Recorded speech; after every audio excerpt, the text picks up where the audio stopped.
आज की वीडियो में हम एक समान आवेशित अनंत समतल चादर के कारण विद्युत क्षेत्र ज्ञात करेंगे। इंग्लिश में अगर इस टॉपिक को कहें तो electric field due to uniformly charge infinite plane sheet. मान लीजिए ये एक शीट है जो एक समान आवेशित है, यानी इसके हर एक हिस्से पर चार्ज इक्वल है, इक्वल डिस्ट्रीब्यूट हुआ है चार्ज का, डिस्ट्रीब्यूशन हुआ है चार्ज का। और ये सेट तो अभी परिमित है, यानी फिनिट है, इसका जो एरिया है वो फिनिट है और हम कह सकते हैं डेफिनिट है। लेकिन अगर ये इतना बड़ा होता, चारों तरफ से इतना ज़्यादा फैला होता कि इसका कोई सीमा नहीं होता, ये इनफिनिट होता, तो इस चार्ज शीट के कारण किसी भी बिंदु पर कहीं भी, या इस चार्ज शीट के कारण टोटल कितना विद्युत क्षेत्र उत्पन्न होता, उस पर हम चर्चा करने वाले हैं।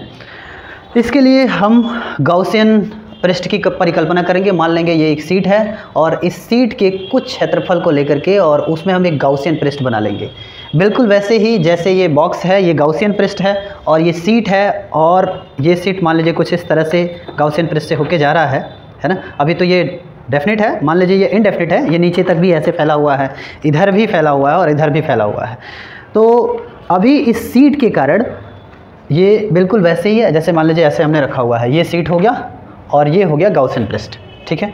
तो गॉसियन पृष्ठ में अब इस शीट के कारण इधर फ्लक्स होगा और इधर फ्लक्स होगा, इधर फ्लक्स शून्य होगा और इधर फ्लक्स शून्य होगा। कहने का मतलब ये जो शीट हम बीच में रख रहे हैं, इधर और इधर फ्लक्स शून्य होगा, क्योंकि जैसे ही हम ये शीट रखते हैं तो इससे जो उत्पन्न होने वाले इलेक्ट्रिक फील्ड हैं, फील्ड इधर से होके जाएगा, इधर से होके जाएगा, लेकिन ये जो एरिया है वो इलेक्ट्रिक फील्ड की दिशा के पैरेलल है, ये भी पैरेलल है और ऊपर वाला एरिया भी पैरेलल है, क्योंकि इलेक्ट्रिक फील्ड भी इधर ही जा रहा है और एरिया भी ऐसे ही फैला हुआ है, ये भी।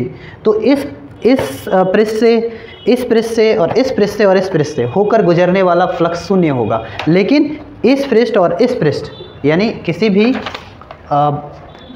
भी क्यूबॉइड में या क्यूब में 6 पृष्ठ होते हैं, 1 2 3 4 5 6 पृष्ठ होते हैं, मतलब 2 पृष्ठ ये, 2 पृष्ठ ये, 2 पृष्ठ ये, 6 पृष्ठ हो गए।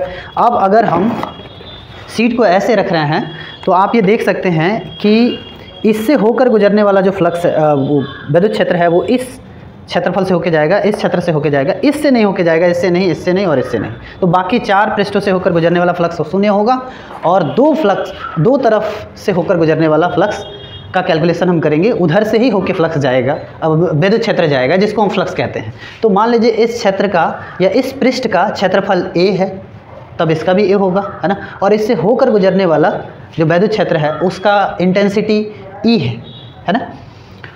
तो हम लिखेंगे,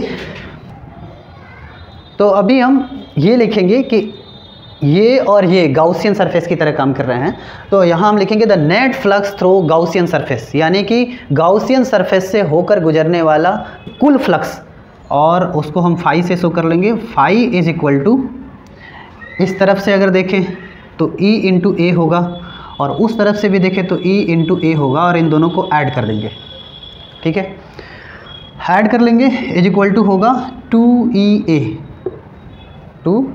where A is area of this surface and this surface, and E is electric field due to this sheet, due to this charged sheet। इस चार्ज शीट के कारण उत्पन्न होने वाला इलेक्ट्रिक फील्ड है ये, ठीक है। तो हमने फाई फाइंड आउट कर लिया हुआ है। अभी हम आगे क्या कर लेंगे कि जितने दूर ये शीट है, मान लीजिए कि इस शीट का टोटल जो एरिया है, जितने एरिया में ये शीट है, या यूं कह लें कि ये इसका एरिया हो गया, इतना ही एरिया के शीट का हम, या पूरे शीट का हम कह सकते हैं, इतना एरिया लेकर के, इस एरिया को लेकर के, और वो एरिया इतना ही होगा, इस एरिया को लेकर के इस शीट का तो surface charge density find out कर लेंगे। तो लिखेंगे because sigma is equal to, मान लीजिए कि इतने एरिया में इस शीट पर टोटल चार्ज अगर Q हो, नेट चार्ज Q हो सरफेस A पर, ए सरफेस मतलब उतना एरिया जितना उस सरफेस का एरिया है, जितना गॉसियन सरफेस का ये जो एरिया ले रहे हैं, इतने सरफेस से इस शीट के total charge, net charge QA है, और बाई हम लिख देते एरिया, बाई क्या लिख देते एरिया, या और net charge of this area is equal to sigma into A. तो ये नेट चार्ज फाइंड आउट कर लिया हमने। अभी गाउसियन लॉ से या गॉस लॉ से, जी एंड गॉस लॉ,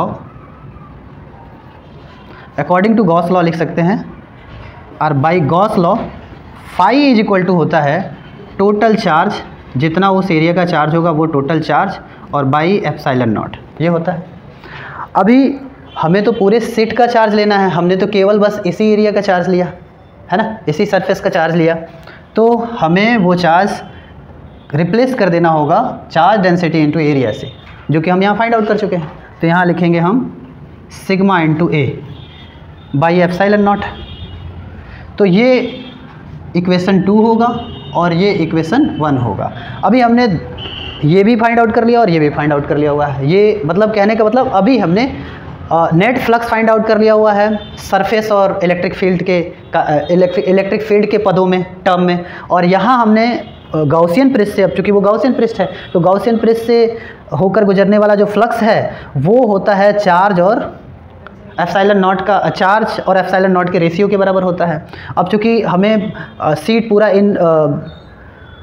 अनंत लेना है या फिर वो कह सकते हैं इन्फिनिट सीट लेना है, तो इन्फिनिट सीट के लिए हम इतने चार्ज से काम चलाएंगे नहीं, इसलिए हम वहाँ चार्ज हटा करके और चार्ज डेंसिटी फाइंड आउट कर लेंगे। चार्ज डेंसिटी जो हमने फाइंड आउट किया है उसको यहाँ रिप्लेस कर देंगे। ये चार्ज डेंसिटी तो पूरे सभी एरिया के लिए है, चाहे ये यहाँ के लिए भी, यहाँ के लिए, पूरे जितना बड़ा वो सीट होगा, मतलब अनंत लंबाई तक आप जहाँ भी उस सीट में जो भी एरिया लें उस एरिया पर चार्ज डेंसिटी तो इक्वल होगा, क्योंकि चार्ज डेंसिटी इक्वली, मैंने कहा कि एक समान चार्ज है वो, तो चार्ज डेंसिटी सब जगह क्या होगा, इक्वल होगा। इसलिए हमने चार्ज वहाँ से रिप्लेस करके और चार्ज डेंसिटी के पदों में इसको शो कर दिया हुआ है।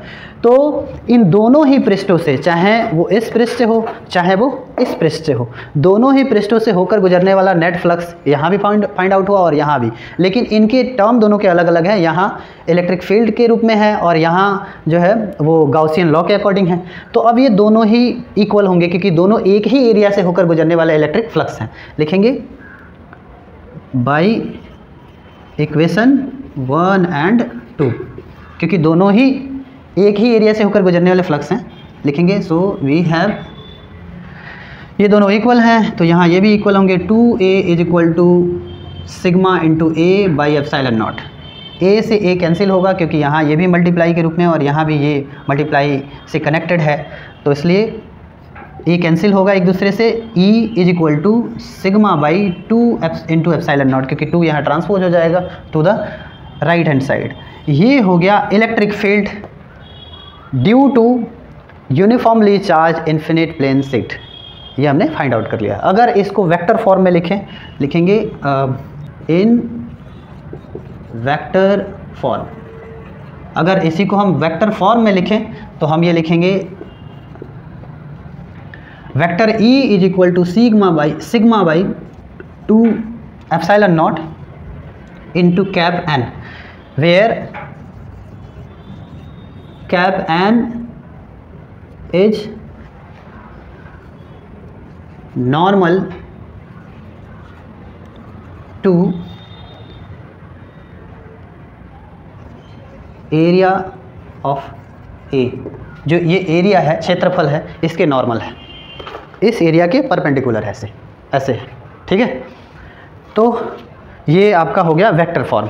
तो इस तरह से अभी हमने एक समान आवेशित अनंत चादर के कारण उत्पन्न वैद्युत क्षेत्र फाइंड आउट कर लिया है, जिसमें हमने गाउसियन पृष्ठ को आधार बनाया या फिर गाउस लॉ को भी हमने इसमें इंक्लूड किया या गाउस लॉ का हेल्प लिया, और हेल्प लेकर के हमने इनफिनिट सीट से होकर गुजरने वाला जो फ्लक्स है किसी अब इसमें आप ये देख रहे होंगे कि ना तो एरिया इंक्लूड है, एरिया इंक्लूड है ही नहीं, क्योंकि अभी हम एरिया लेते तो अनंत था एरिया, तो यहाँ एरिया इंक्लूड है ही नहीं, डायरेक्टली एरिया इंक्लूड नहीं है, इनडायरेक्टली है, क्योंकि सिग्मा जो है वो एरिया पे ही डिपेंड करता है। आप यहाँ देख रहे होंगे सिग्मा एरिया पे डिपेंड करता है ना। लेकिन हम इस सीट का कोई भी एक हिस्सा लेकर के, छोटा सा भी एरिया, चाहे वो चाहे वो सर्कुलर लें चाहे वो रेक्टेंगुलर लें, कोई भी एरिया लेकर के, और इसमें चार्ज डेंसिटी तो फाइंड आउट कर ही सकते हैं, और चार्ज डेंसिटी को हम सिग्मा से दिखाते हैं। तो हमें यहाँ पूरे एरिया से मतलब नहीं है, हमें केवल चार्ज डेंसिटी से मतलब है, और जो कि इसके छोटे से एरिया को भी लेके हम कर सकते हैं।